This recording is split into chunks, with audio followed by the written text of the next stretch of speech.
Tá.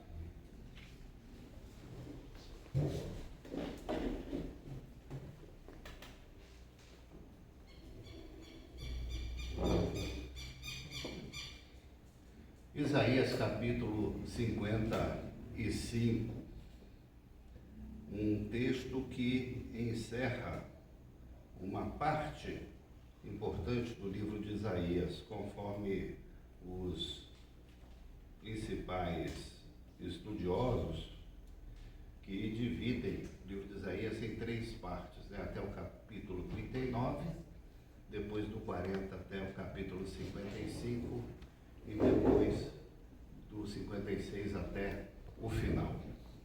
E ele vai no centro de uma questão que é exatamente assim: do que realmente nós temos necessidade? Do que nós temos fome? Do que nós temos sede? Não é? O Titãs, né, aquela banda dos anos 80, completando 40 anos, né, de carreira,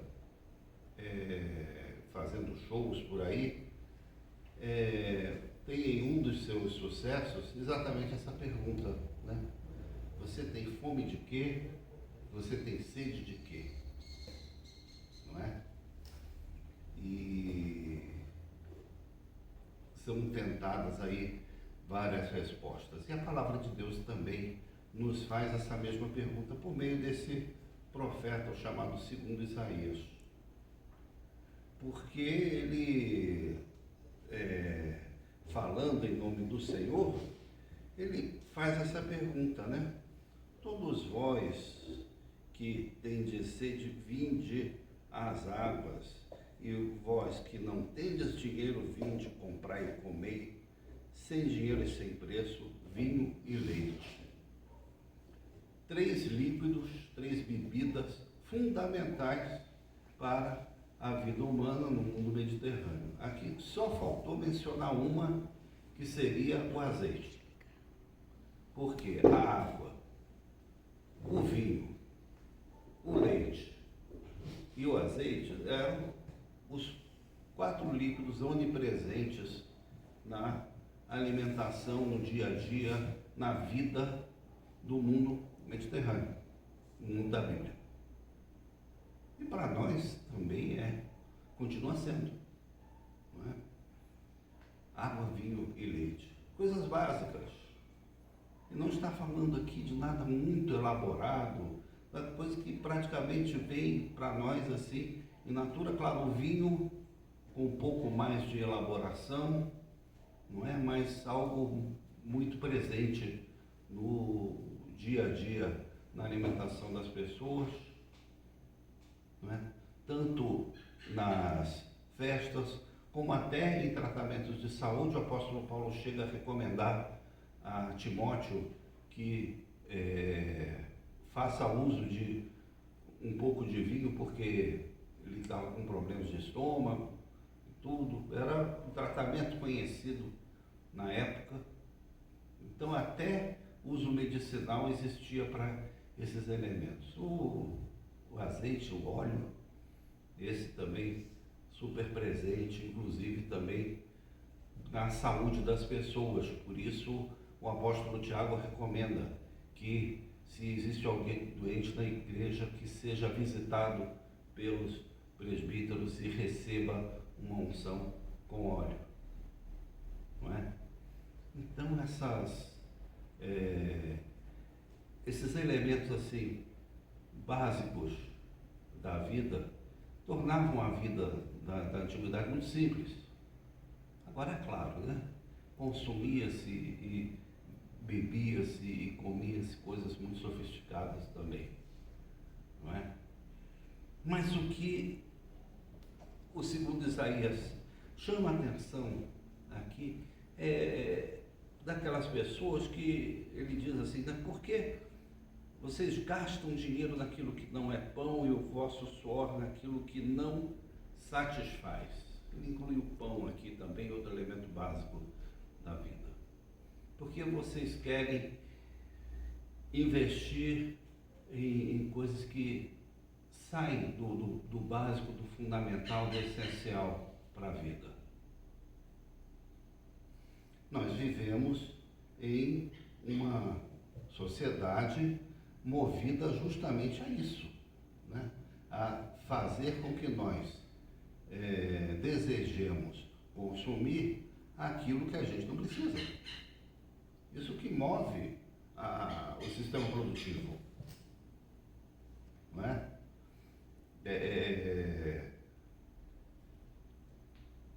Cria-se, né, necessidades para depois então se vender solução para essa necessidade. Para nós é a coisa mais natural, não é? É a coisa mais natural. Então, vamos dizer assim, quem precisa de um celular com dezenas e dezenas de recursos, né? Se você poderia viver com um modelo mais simples, mais básico, mas que atende tudo aquilo que você realmente precisa no dia a dia, né? Muitas vezes a gente tem celulares, a gente tem automóveis, a gente tem coisas da nossa casa, né? Aqueles cortadores de legumes, né? Que a gente vê anúncios de vez em quando, que corta redondo, corta quadrado, corta compridinho e tal. Você tem que ter um manual para você aprender como é que usa. E no fim das contas você só usa as tirinhas mesmo, né? Só para cortar a cenoura na rodelinha. Não usa mais do que isso. Mas o mundo nos apresenta aquela coisa assim, com 1001 recursos e... né? Até Bíblia a gente tem Bíblias também com 300 recursos e tal, que a gente muitas vezes não usa, a gente usa só a leitura do texto. Eu adoro essa Bíblia aqui, edição missionária da Sociedade Bíblica do Brasil. Ela existe até hoje e acho a Bíblia ótima. Quando eu preciso de outros recursos, eu tenho livros, eu tenho outras coisas que eu vou procurar então para complementar esse texto. Mas aquelas Bíblias de estudo, assim, dessa grossura, eu só comprei uma vez, assim, né? Tenho uma, inclusive, em casa muito bonita, mas eu confesso que ela mais impressiona pelo tamanho dela do que, para mim, né, do que pelo uso mesmo. Eu não recorro tanto a ela. Então, em um mundo como o nosso, eu acho que essa mensagem de Isaías, ela é extremamente atual, ela é extremamente contemporânea, né? Então, aonde nós vamos realmente matar a nossa sede, aonde nós vamos realmente saciar a nossa fome? E ele então dá uma resposta aqui, né?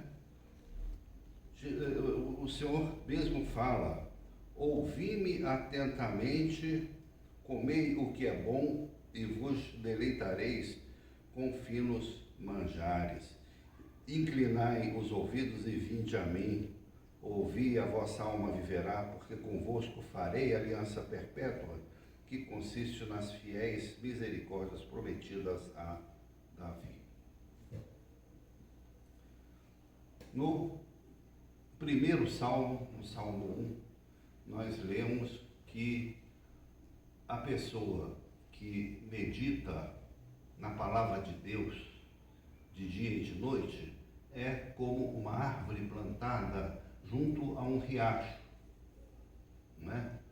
Onde existe curso d'água, onde existe um ribeirão, um riacho, sempre você vai ter vida, sempre você vai ter vegetal em torno, né? É muito fácil identificar. Às vezes a gente vê uma foto aérea aqui do Distrito Federal, aí você vê uma linha verde, assim, né? Principalmente na seca, está tudo seco, mas você vê uma linha verde, assim, meio tortuosa, cortando. Ali é o leito de um riacho, ou São Bartolomeu, ou Torto, ou do Gama, ou algum, né? Samambaia, né? Então a árvore plantada junto a esses riachos, ela está sempre verde, ela está sempre vigorosa e tal. É a imagem que ocorre ao salmista para descrever a pessoa que está sempre meditando na palavra de Deus, está sempre se alimentando, ela recebe esse alimento da palavra. Não é? Eu acho muito interessante esse texto nesse tempo de Quaresma. O tempo de Quaresma tem toda uma tradição de penitência, de jejum, de abstinência, não é? De se privar de alguma coisa. E, popularmente, existe muito uma imagem assim de sacrifício. Então, eu vou me sacrificar porque eu vou, né, deixar de comer algum alimento, vou deixar de comer chocolate, vou deixar de beber, vou deixar de fazer isso, fazer aquilo. Né? E que, tudo bem, eu acho que é louvável a pessoa ter essa atenção nesse tempo de Quaresma, mas o verdadeiro sentido de se abster de determinadas coisas que não são o básico, que é elencado aqui pelo profeta Isaías, é o da gente priorizar a nossa atenção na palavra de Deus, porque é um convite que ele nos faz, né? Inclinai os vossos ouvidos, não é? Quando você inclina o ouvido assim, é porque você quer ouvir com atenção, né? Você não está só assim, não. Você concentra a sua atenção. Então, inclinar-nos, voltar para Deus os nossos ouvidos, os nossos olhos, as nossas atenções, porque Ele nos promete, então, alimentar, e Ele diz, com finos manjares, com pratos deliciosos, com coisas elaboradas, com uma culinária sofisticada. É isso que Deus nos oferece. É isso que Deus nos oferece. Enquanto a gente se alimenta de pão, água, vinho e leite, com o básico. Ao passo de que quando a gente só se concentra, né, em buscar o mais sofisticado, o mais luxuoso, aquilo que vai, aquilo que é mais exclusivo, não é?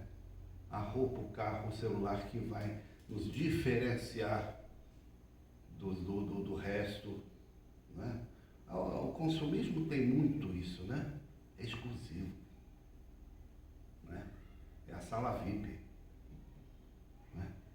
Se a gente abre mão, pelo menos nesse tempo de Quaresma, né, de priorizar essas coisas nas nossas vidas, né, e se concentra naquilo que Deus quer nos oferecer, então nós vamos colher frutos dessa simplificação, dessa atitude, né? A outra exortação do profeta Isaías é o seguinte: buscai o Senhor enquanto se pode achar, invocai-o enquanto está perto. Não é que Deus está se escondendo de nós, não é que Deus está distante de nós ou Ele vai se afastar de nós. É porque nós é que muitas vezes nos afastamos dele e temos dificuldade para encontrá-lo. Não é? Deus está no lugar de sempre, mas muitas vezes a gente, né, é igual uma criança assim na praia, né?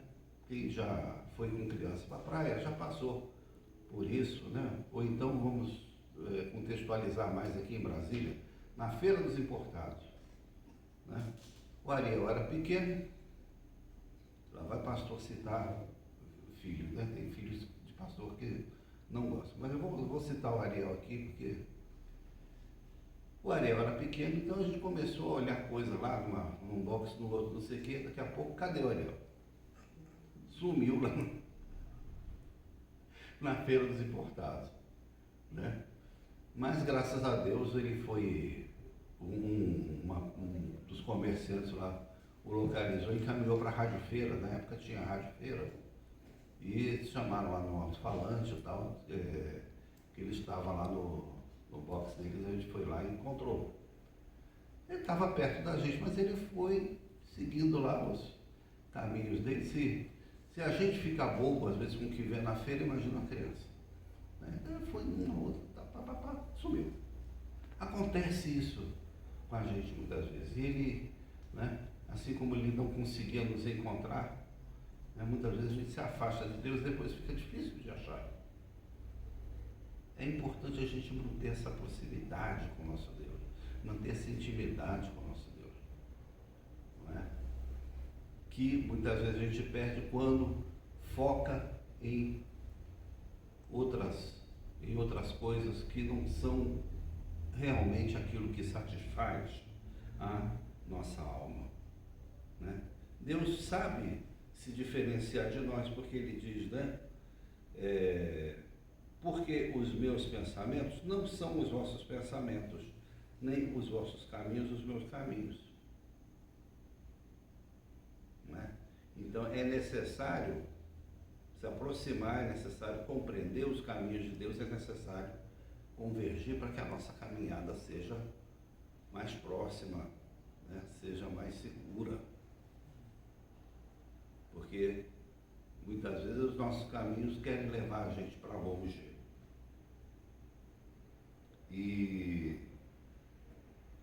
nossa meditação seria até o versículo 9, mas eu achei importante a gente ler também os versículos 10 a 12, e ele, falando da palavra de Deus, ele diz, né? Porque assim como descem a chuva e a neve nos céus e para lá não tornam, sem que primeiro reguem a terra e a fecundem e façam brotar, para dar semente ao semeador e pão ao que come, assim será a palavra que sair da minha boca.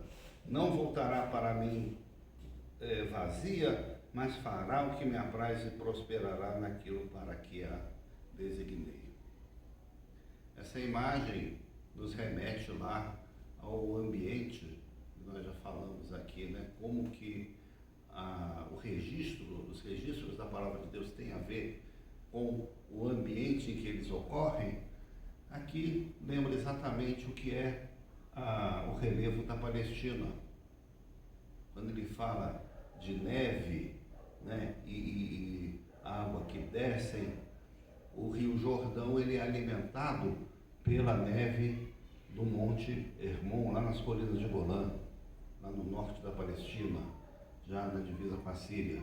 Então, quando existe o degelo dessa neve que se acumula lá em cima, então o Rio Jordão fica mais caudaloso, né, e alimenta outros canais e fertiliza a terra. Quem conhecia o clima da Palestina entende perfeitamente essa imagem usada, que a palavra de Deus é exatamente isso. Essa coisa que vem do alto, que vem de cima e que se espalha e alimenta a terra e nos alimenta também. Nos alimenta.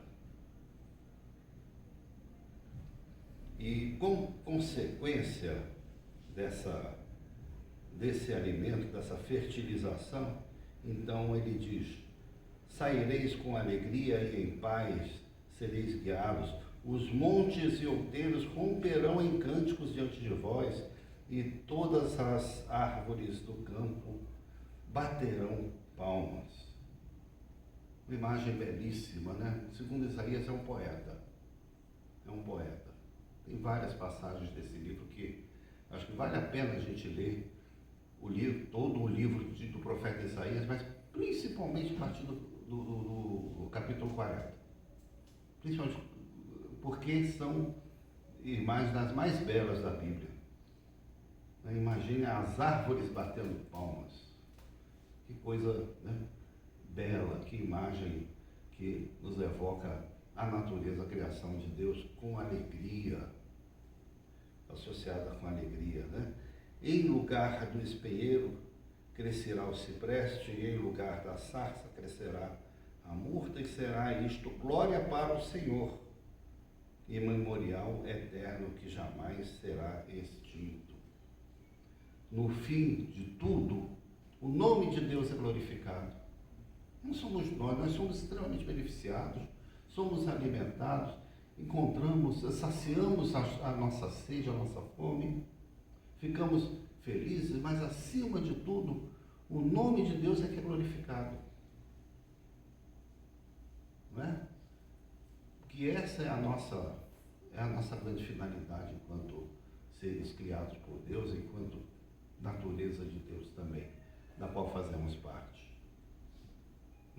Tudo a partir de uma atitude priorizando o básico, a simplicidade, né?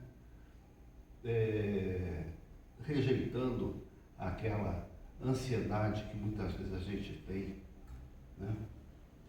Por ser melhor do que todo mundo, né? Cuidando de nós mesmos, cuidando da nossa saúde, cuidando do nosso corpo, da nossa alimentação, não é? Mas sem ansiedades, né?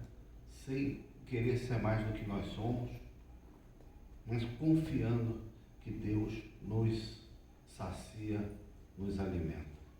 Então, acho que essa mensagem desse texto, Isaías 55, ele é também uma mensagem muito apropriada para esse tempo de Quaresma. Que Deus esteja falando no coração de cada um, de cada uma de nós, para nós encontrarmos essa melhor forma de vivenciarmos essa experiência com Deus.